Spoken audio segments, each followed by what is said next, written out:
Salut, j'espère que vous allez bien, que votre rentrée s'est bien passée, que vous avez passé de super vacances.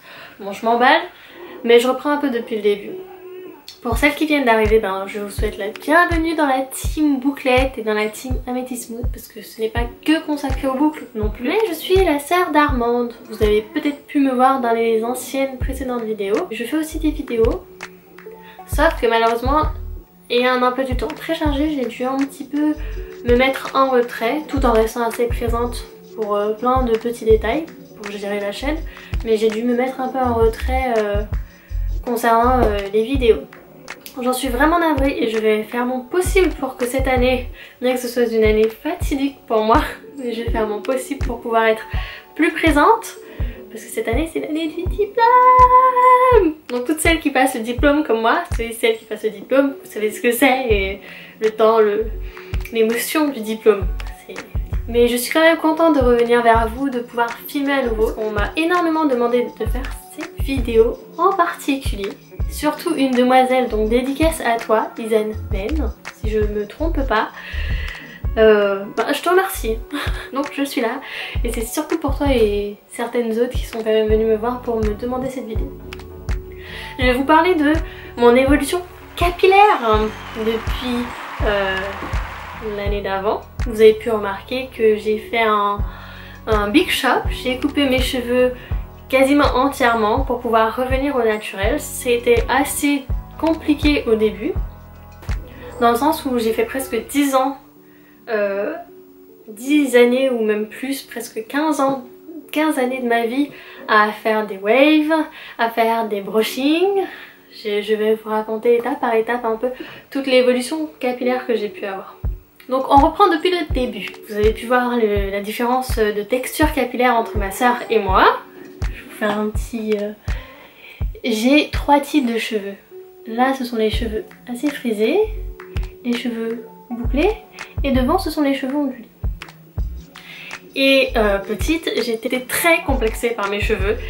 Et ma soeur avait de magnifiques cheveux, j'avais des cousines avec de magnifiques cheveux qui arrivaient jusqu'aux fesses. Et moi je comprenais pas pourquoi ça poussait pas. Et pourtant, je comprenais pas. Et mes cheveux, je les comprenais pas. Du coup, très tôt, vers la 6e, j'ai commencé à faire des petits défrisages assez légers pour pouvoir défriser la partie plus frisée, pour pouvoir faire en sorte qu'elle ressemble plus ou moins à celle-ci, parce que j'arrivais pas à gérer les différences de texture. Ça, je comprenais pas et ça m'énervait. Donc le métissage est magnifique, mais il y a aussi quelques inconvénients. Donc toute la partie collège, j'ai fait des frisages assez doux, vous savez, pour enfants. J'ai vraiment saoulé ma mère pour faire ça, mais au final elle a craqué. Fin collège, début lycée, j'ai découvert le wave. Non mais les filles, le wave. On a eu cette période wave où on faisait du wave dans notre tête. Et ouais, du coup j'ai découvert ce fameux wave où pendant plus de 5 ans j'ai fait du wave dans ma tête. Attendez. Oui, j'ai de la vie en bas. Je vivais bien, j'aimais bien faire mon wave. Tous les 3-4 mois j'allais chez ma coiffeuse et je refaisais mon wave. Du coup ça avait vraiment déjà changé la texture de mon cheveu. J'en prenais pas forcément très soin, dans le sens où quand on était au lycée dans les années 2000, la mode c'était de tout plaquer, mais vraiment tout était plaqué, tu voyais rien, c'était plaqué, c'était lisse, et puis les cheveux étaient tout le temps mouillés, attachés, du coup tu sais ils pourrissaient à l'intérieur, il y avait une sale odeur, mais ils étaient jamais secs, tout le temps mouillés, il y avait tout le temps ils étaient tout le temps mouillés. Je mettais la petite pince de, ma soeur appelle ça la pince de Conchita. J'avais tout le temps la pince de Conchita qui attachait mes cheveux, bien plaqués et tout. Pas une vague, pas une virgule ne dépassait. Il fallait que ce soit plaqué. C'était ça la mode chez nous. Je n'aimais pas mes cheveux, je les connaissais pas, je me suis pas habituée à mes cheveux et j'ai utilisé, comme la majorité d'entre vous, des produits qu'on retrouve en grande surface. Donc des produits qui sont pas adaptés à mon type de cheveux. Mais je les utilisais et j'en mettais une tonne. Je bourrais mes cheveux avec. Et je les démêlais, mais les pauvres, je vous demande pardon. Promis, je n'en fais plus jamais ça. Je les démêlais, j'arrachais mes cheveux tellement je les démêlais fort. Du coup, il y a eu cette phase-là. Ensuite, arrivé au lycée, j'ai eu la phase où je voulais les cheveux complètement lisses. Donc pendant un an, et je vous mens pas, pendant un an, mais qu'est-ce que j'ai dépensé de l'argent chez le coiffeur. Toutes les semaines, j'allais chez la coiffeuse refaire un brushing. Et je le gardais toutes les semaines. Et pendant un an, tout le monde m'avait avec les cheveux lisses. Et quand je les ai laissés, je les ai mouillés, je crois vers la fin de l'année, les gens étaient choqués de voir la vraie texture de mes cheveux. Bon, il y avait du wave, hein, bien sûr. Quelle question. Mais de voir qu'ils étaient pas lisses de base. Et les gens étaient choqués parce qu'ils étaient tellement persuadés que j'avais des cheveux lisses pendant un an. Alors ça a bousillé mes cheveux, mais j'ai eu des fourches, c'était horrible. Mais j'avais les cheveux longs, ils commençaient à pousser là. J'avais les cheveux un petit peu vers le bas, j'étais contente et tout. Ensuite, à l'âge de 16-17 ans, on partait tout le temps au Brésil, mais là je sais pas, cette année je voulais faire un nichkor marocain. C'est un défrisage, ils appellent ça défrisage, lissage marocain. Et je voulais le faire, du coup je l'ai fait. Et vous savez, il y a toujours le petit cœur qui bat boum boum boum boum boum. J'avais déjà coupé une fois mes cheveux, du coup j'avais tout coupé. Je vous raconterai ça dans une autre histoire, c'est vraiment drôle. Mais j'avais tout coupé et je supportais pas mes cheveux. J'ai des photos où c'est vraiment le triangle. Je savais pas les coiffer. Je revenais à la phase primaire. Et du coup je suis restée comme ça pendant un an. Phase primaire où j'avais des cheveux frisés mais je savais pas du tout les coiffer. C'était vraiment parce que j'avais été obligée de les couper que je les ai fait comme ça. Et je suis partie au Brésil et j'ai fait le lissage. Et mes cheveux étaient comme je voulais, comme dans mes rêves. C'était c'était magnifique. Du coup j'ai découvert ce lissage et après tous les ans je le faisais, hein. Tous les 6 mois je le faisais.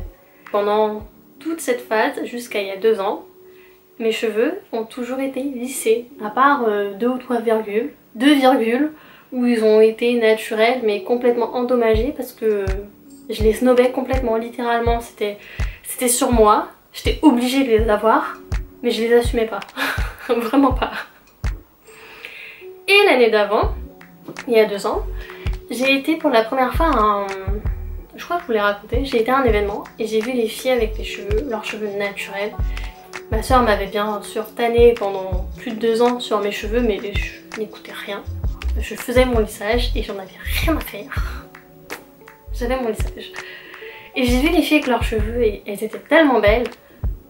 Et j'ai vu l'état de mes cheveux qui commençaient à devenir un peu endommagés, même si on en prend soin, mais les lissés au final c'est pas leur vraie texture, c'est pas leur vraie nature, ce sont des produits chimiques qui abîment au final les cheveux à la longue. Donc j'ai fait le choix de les couper. Ça a été la phase de découverte, redécouverte de mon cheveu, acceptation de ma texture capillaire, de mes textures capillaires, parce que j'en ai 3, acceptation, réapprentissage pour chacune des textures, parce que chacune des textures ne nécessite pas forcément le même type de soin ou la même profondeur dans les soins. Je vous ai fait une petite sélection des produits qui m'ont vraiment marqué cette année. Et dans une prochaine vidéo, je vous parlerai plus en profondeur de comment je prends soin de chacun de mes types de cheveux. Et j'ai commencé à regarder les produits que j'utilisais. Donc j'ai commencé à faire attention aux produits, à leur composition. Bon, pas forcément tout le temps, hein, parce que des fois hein, j'ai mes déviances. Hein.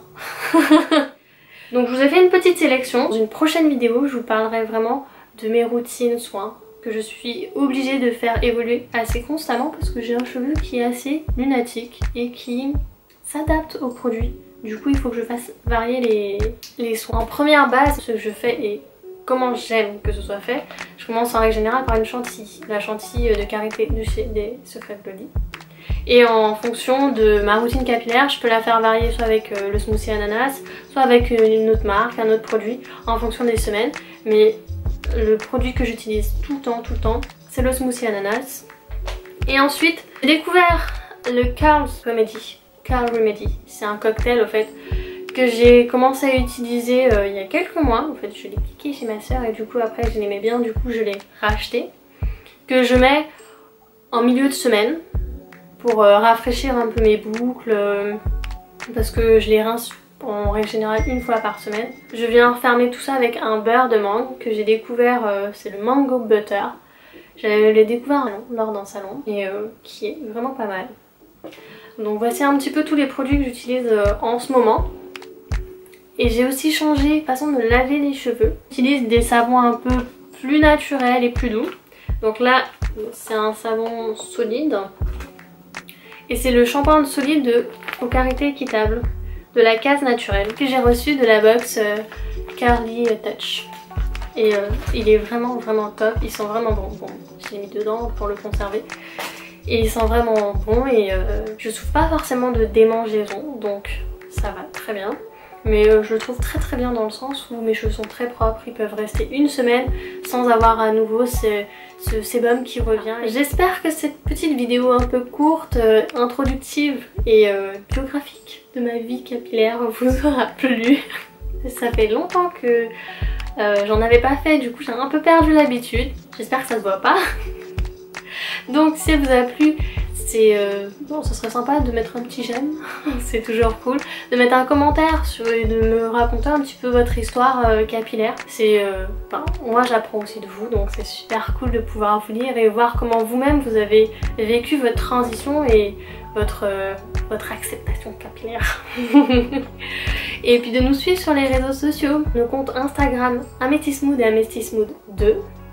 Où on présente des fois des produits que l'on n'a pas forcément l'occasion de présenter en vidéo. Du coup c'est aussi sympa et ça se complète un peu. Et ça nous fait toujours plaisir de vous voir davantage nombreuses à commenter et aussi alimenter un petit peu tout ça. Je vous fais des bisous et je me donne pour objectif de filmer dans 2 semaines. À la prochaine!